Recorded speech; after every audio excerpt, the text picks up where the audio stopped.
सतगुरु की साजी निभाजी प्यारे साथ संगत जी, प्यार और सत्कार से कहना धन निरंकार जी। साथ संगत जी कहते हैं जो ये सतगुरु होता है, सत्य का ज्ञान देने वाला होता है, इसको ये आध्यात्मिक गुरु होता है जो हमें सच की जानकारी कराता है, जो हमारे जन्म मरण के बंधनों को काटता है। और एक होता है विद्या का गुरु, जिसे टीचर बोला जाता है, जो शिक्षा देते हैं, जो स्कूलों में शिक्षा देते हैं, उनको शिक्षा का गुरु कहा जाता है। आज 5 सितंबर है। 5 सितंबर को इंडिया में टीचर्स डे मनाया जाता है। इसलिए दासी टीचर्स डे पर ही कुछ विचार आप जी के चरणों में शेयर करने जा रही है। आप जी प्रवान करना, अगर कोई गलती हो जाए तो क्षमा करना। साथ संगत जी कहते हैं इंडिया में टीचर्स डे 5 सितंबर को मनाया जाता है, सेलिब्रेट किया जाता है। वहीं अंतर्राष्ट्रीय टीचर्स डे का आयोजन 1994 से 5 अक्टूबर को होता है, जिसे यूनेस्को ने तय किया था। इंडिया में टीचर्स डे मनाने की परंपरा 1962 में शुरू हुई, जब देश के पहले उपराष्ट्रपति और दूसरे राष्ट्रपति भारत रत्न डॉक्टर सर्वपल्ली राधाकृष्णन जी का बर्थडे सेलिब्रेट करने के लिए उनके स्टूडेंट्स ने उनसे स्वीकृति लेनी चाहिए, परमिशन लेनी चाहिए। तब डॉक्टर राधाकृष्णन जी ने कहा था कि मेरा बर्थडे सेलिब्रेट करने की बजाय इस दिन को टीचर्स द्वारा एजुकेशन के फील्ड में किए गए योगदान और समर्पण को सम्मानित करते हुए मनाएं तो मुझे खुशी होगी। उन्होंने करीब 40 साल तक टीचर के रूप में काम किया था। डॉक्टर राधाकृष्णन जी का जन्म 5 सितंबर 1888 को तमिलनाडु के तिरुतनी नामक एक गांव में हुआ। उनका बचपन बेहद गरीबी में बीता, लेकिन वह पढ़ाई में पीछे नहीं रहे और फिलॉसफी में एमए के बाद सन 1916 में मद्रास रेजिडेंसी कॉलेज में फिलॉसफी के प्रोफेसर बने।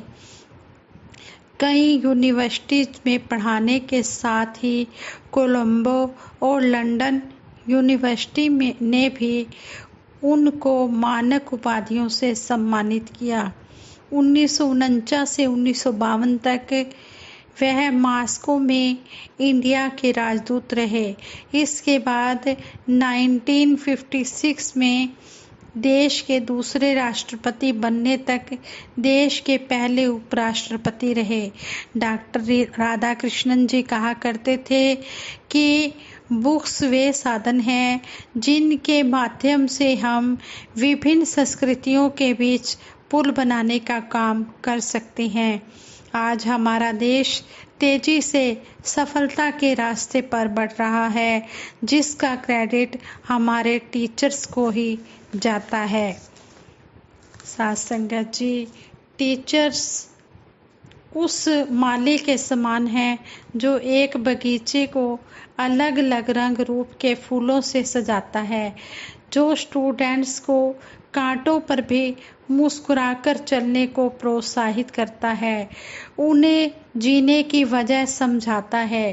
टीचर्स के लिए सभी स्टूडेंट्स बराबर होते हैं और वह सभी का कल्याण चाहते हैं। टीचर्स ही वह दूरी होता है जो स्टूडेंट्स को सही गलत व अच्छे बुरे की पहचान कराते हुए उनको अंतर्निहित शक्तियों को विकसित करने के लिए तैयार करते हैं। वह प्रेरणा की फुहारों से बालक रूपी मन को सींच कर उनकी नींव को मजबूत बनाते हैं और उनके सभी प्रकार के विकास के लिए उनको रास्ता दिखाते हैं। किताबी ज्ञान के साथ नैतिक मूल्यों व संस्कार रूपी शिक्षा के माध्यम से एक गुरु ही शिष्य में अच्छे चरित्र का निर्माण करता है। गुरु शिष्य परंपरा भारत में प्राचीन समय से ही चली आ रही है। गुरुओं की महिमा का वृत्तांत ग्रंथों में भी मिलता है। जीवन में पेरेंट्स का स्थान कभी कोई नहीं ले सकता, क्योंकि वे ही हमें इस खूबसूरत दुनिया में लाते हैं। उनका कर्जा हम किसी भी रूप में उतार नहीं सकते, लेकिन जिस समाज में रहना है उसके योग्य हमें केवल टीचर्स ही बनाते हैं। यद्यपि परिवार को बच्चे के प्रारंभिक विद्यालय का दर्जा दिया जाता है, लेकिन जीने का असली सलीका उसे टीचर ही सिखाता है। समाज के शिल्पकार कहे जाने वाले टीचर्स का महत्व यहीं ख़त्म नहीं होता, क्योंकि वे न केवल स्टूडेंट्स को सही रास्ते पर चलने के लिए प्रेरित करते हैं, बल्कि उनके सफल जीवन की नींव भी उन्हीं के हाथों ही रखी जाती है। टीचर्स अपने स्टूडेंट्स की लाइफ के साथ साथ उसके करैक्टर निर्माण में भी महत्वपूर्ण भूमिका निभाते हैं। किसी व्यक्ति के व्यक्तित्व का निर्माण करना बहुत ही विशाल और मुश्किल काम है। व्यक्ति को एजुकेशन देने के साथ साथ उसके करैक्टर और व्यक्तित्व का निर्माण करना उसी प्रकार का काम है जैसे कोई कुम्हार मिट्टी से बर्तन बनाने का काम करता है। इसी प्रकार टीचर्स अपने स्टूडेंट्स को एजुकेशन देने के साथ साथ उसके व्यक्तित्व का निर्माण भी करते हैं। इसका अर्थ यही है कि टीचर्स उस कुम्हार की तरह हैं जो अपने स्टूडेंट्स रूपी घड़े की कमियों को दूर करने के लिए अंदर से हाथ का सहारा देते हैं और बाहर से थापी से चोट करते हैं। ठीक इसी तरह कभी कभी टीचर्स स्टूडेंट्स पर गुस्सा भी करते हैं, लेकिन उनका टारगेट हमेशा उनका अच्छा मार्गदर्शन करना ही होता है, उनकी लाइफ अच्छी बनानी ही होती है। टीचर्स हमेशा स्टूडेंट्स का भला ही मांगते हैं। यही वजह है कि टीचर्स और टीचर्स डे का महत्व भारतीय संस्कृति में कहीं ज़्यादा है। साथ संगत जी, जो ये तो है एजुकेशन देने वाले गुरु की बात कि एजुकेशन देने वाले जो गुरु हैं जिनको टीचर भी कहा जाता है, स्टूडेंट्स को स्कूलों में अपने टीचर्स का बहुत मान सम्मान करना चाहिए, क्योंकि टीचर्स जो होते हैं वो एजुकेशन देकर दुनियावी तरक्कियां करनी सिखाते हैं। और जो जीवन में हमारे गुरु आते हैं वो हमारे जो मानव जीवन का लक्ष्य है उसको पूरा करते हैं। गुरु ब्रह्मा गुरु विष्णु गुरु देवो महेश्वरा गुरुरेव पार ब्रह्म तस्मै श्री गुरुवे नमः। ये आध्यात्मिक गुरु हमारे सतगुरु माता सुदीक्षा जी महाराज हैं, जो संसार में इस ब्रह्म ज्ञान को फैला रहे हैं, इस सत्य के प्रचार को दे रहे हैं। तो सत्य का प्रचार देने वाले को सत्य गुरु कहा जाता है।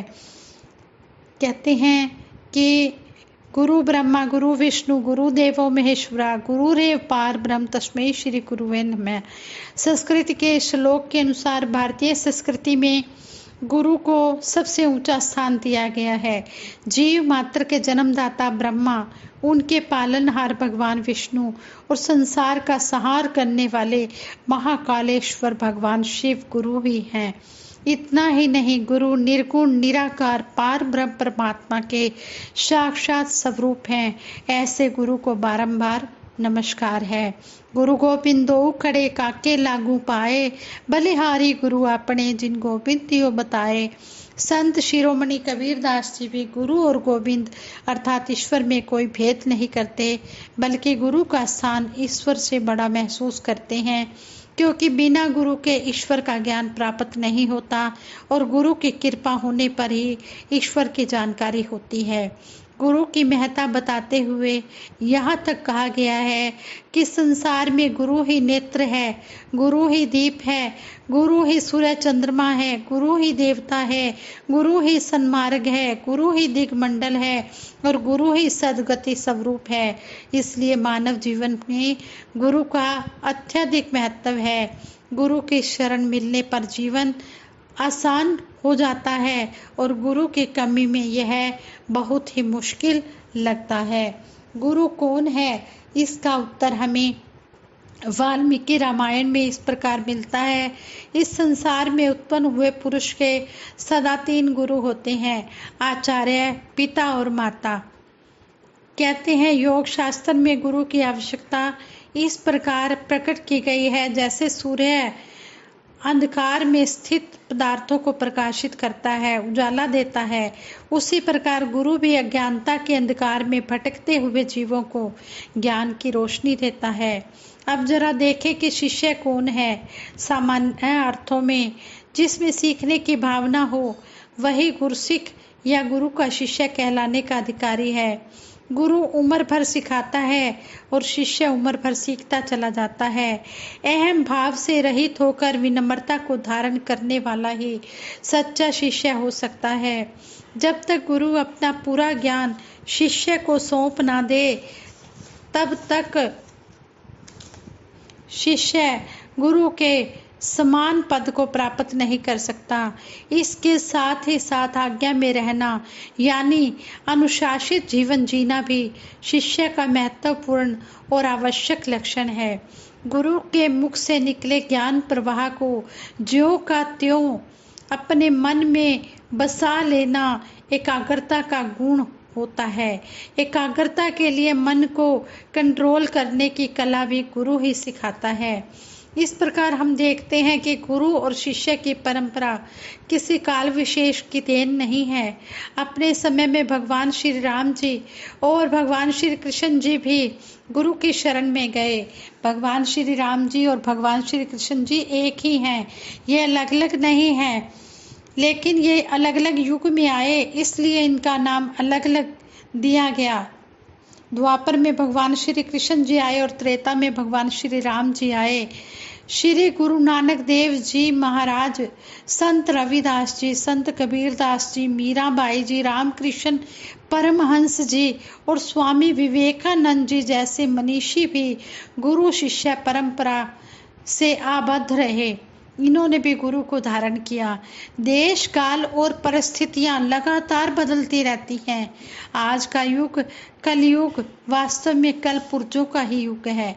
आज ज्ञान और शिक्षा के अनंत द्वार खुल गए हैं। शिक्षा केवल एक गुरु, एक गुरुकुल या किसी एक पाठशाला या संस्थान तक सीमित होकर नहीं रह गई। ऐसे में गुरु और शिष्य के रूप भले ही बदले नजर आते हों, किंतु गुरु और शिष्य का नाता तो ज्यों का त्यों बना हुआ है। जो ज्ञान से भरा हुआ है वह आज भी गुरु पद का अधिकारी है और जिसे ज्ञान प्राप्त करना है वह आज भी शिष्य बनकर ही इसे पा सकता है। इस तरह कहते हैं कि आध्यात्मिकता की ओर जाएं तो भी माना जाता है कि गुरु बिना गत नहीं, शाह बिना पत नहीं। यानी गुरु जैसे समर्थ व्यक्तित्व का यदि हाथ सिर पर है तो मानव जन्म के सर्वोच्च लक्ष्य है, जिसे मुक्ति, मोक्ष या बंधन रहित स्थिति कह लें, प्राप्त करने में समय नहीं लगता। सभी धर्म ग्रंथ, वेद शास्त्र आदि पुरातन काल से यही कहते आए हैं कि भव सागर की नैया का खेवैया केवल सतगुरु ही हो सकता है। ऐसे सतगुरु अपने शिष्य को ब्रह्म ज्ञान देकर जीवन में जगत के अनेकों कष्टों, दुखों, मुसीबतों को समाप्त करने के लिए एक विशाल दृष्टिकोण देते हैं।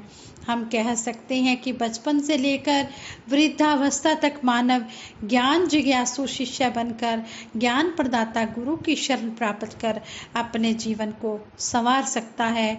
हमारे जीवन में गुरु के महत्व को स्वीकारते हुए यह कहना होगा कि यह गुरु शिष्य परंपरा तब तक बनी रहेगी जब तक मानव इस धरती पर रहेगा।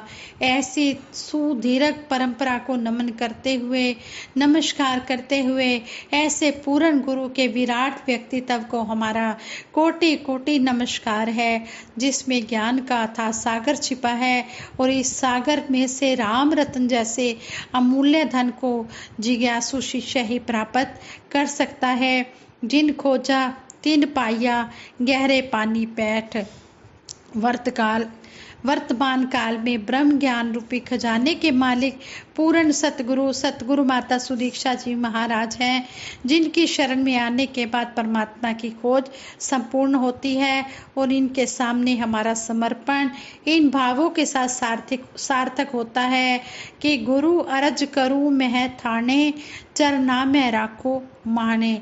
कि गुरु, हम आप जी के चरणों में अरदास करते हैं कि हम यही अरदास करते हैं कि हमें अपने चरणों में स्थान देकर रखना, हमें अपने चरणों से कभी भी दूर ना करना।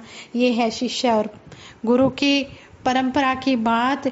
कि जिस तरह एजुकेशन गुरु हमें टीचर स्कूलों में देते हैं, इसी तरह हमें जो आध्यात्मिक शिक्षा है ये हमारे सतगुरु माता सुदीक्षा जी महाराज प्रदान कर रहे हैं।